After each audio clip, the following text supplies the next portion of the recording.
ఈ దేశంలో.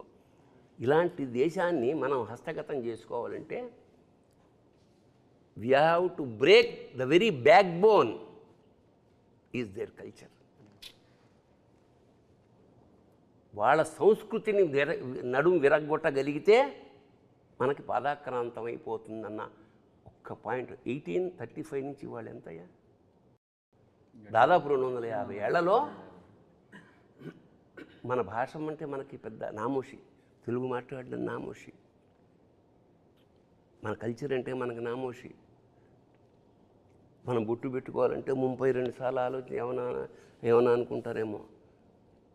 సో అలాంటి ఒక విచిత్రమైన వికృతమైన స్థితి నుంచి మళ్ళా ఒకసారి ఒక చారిత్రాత్మక విషయాన్ని డంకా మీద దెబ్బకొట్టి చెప్పింది అఖండ. ఇక్కడ పైగా మూలం, భారతదేశం యొక్క మూలాన్ని దెబ్బకొట్టడం అంటే అదే కల్పవృక్షం. భారతదేశం అన్నదే కల్పవృక్షం ప్రపంచానికి. ఎటువంటి జ్ఞానాన్నైనా ఎటువంటి విషయాన్నైనా చెప్పగలిగినటువంటి కల్పవృక్షము, ఐశ్వర్యాన్ని ప్రసాదించగల భారతదేశం చెట్టు మీద కూర్చొని దాని మూలాన్ని దెబ్బకొట్టడం అంటే అదెంత హాస్యాస్పదం. అది పడితే వాడే పడతాడు, మూలాన్ని దెబ్బకొడితే కొట్టడానికి వీల్లేనటువంటి విషయం అది. అంతటి మూలాల్లో అంటే భారతదేశం మూలం ఎట్లా ఉంటుందంటే ఒక వేరును తెంచుదామని చూస్తే ఇంకో వేరు బలంగా వెళ్తుంది భూమిలోకి. ఎందుకంటే అప్పటి నుంచి వచ్చింది కదా శబ్దగుణకం ఆకాశం అన్నారు మొదటి నుంచి. ఆకాశాద్ వాయు, వాయోరగ్ని, అగ్నేరాప, అద్భ్య పృథివీ, పృథివ్యా ఓషధయ, ఓషధీభ్యో అన్నం, అన్నాత్ పురుష అన్నారు వేదంలో. ఎక్కడి నుంచి సృష్టి ఏర్పడిందంటే శబ్దగుణకం ఆకాశం, శబ్దము నుంచి అంటే ఓంకారం నుంచి ఆకాశము నుంచి వాయువు, వాయువు నుంచి అగ్ని, అగ్ని నుంచి నీరు, నీటి నుంచి భూమి, భూమి నుంచి ఓషధులు అంటే వృక్షాలు, వీటి నుంచి అన్నము, అన్నాత్ పురుష అన్నాడు. అప్పుడు మానవుడు అనేవాడు ఏర్పడ్డాడు. ఇంత మూలము చెప్పినటువంటి ధర్మం మన ధర్మం.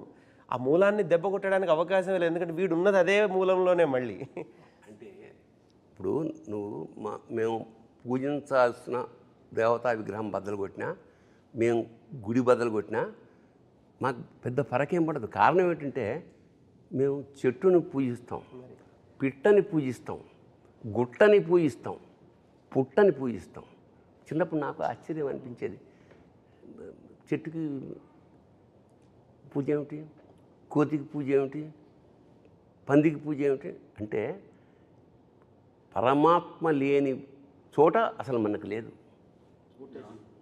అది తీస్తే ఒక కర్ర పెట్టేసి దానికి పసుపు పెట్టేసి అంటే ఎంత అంటే ఈ స్థాయి కల్చరు ప్రపంచ, ఎందుకంటే ఇది వెరీ రీజన్ ప్రపంచంలో ఇలాంటి కల్చర్స్ చాలా ఉన్నాయి.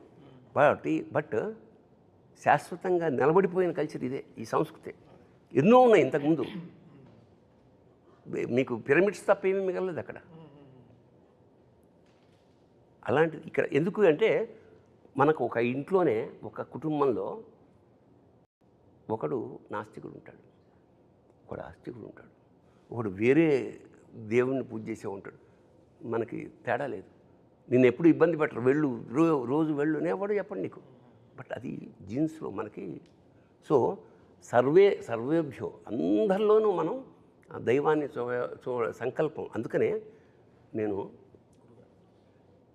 నాలోన శివుడు గలడు, నీలోన శివుడు గలడు, నాలోన గల శివుడు నీలోన గల శివుడు లోకములేలగలడు, కోరితే శోకము బాపగలడు. ఏమిటి?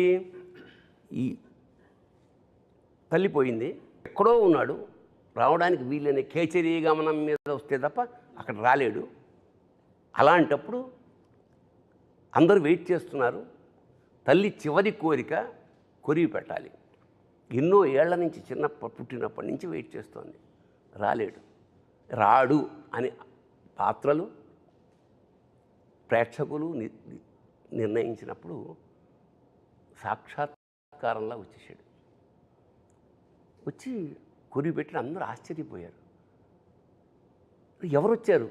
తర్వాత ఒక మెసేజ్ పెడుతుంది, అమ్మాయి వచ్చి షాక్ అవుతుంది.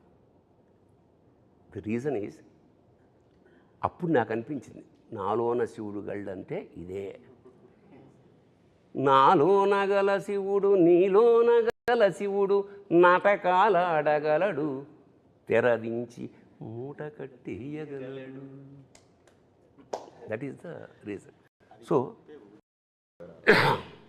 ప్రతి భక్తుడు తల్లి నా తల్లే.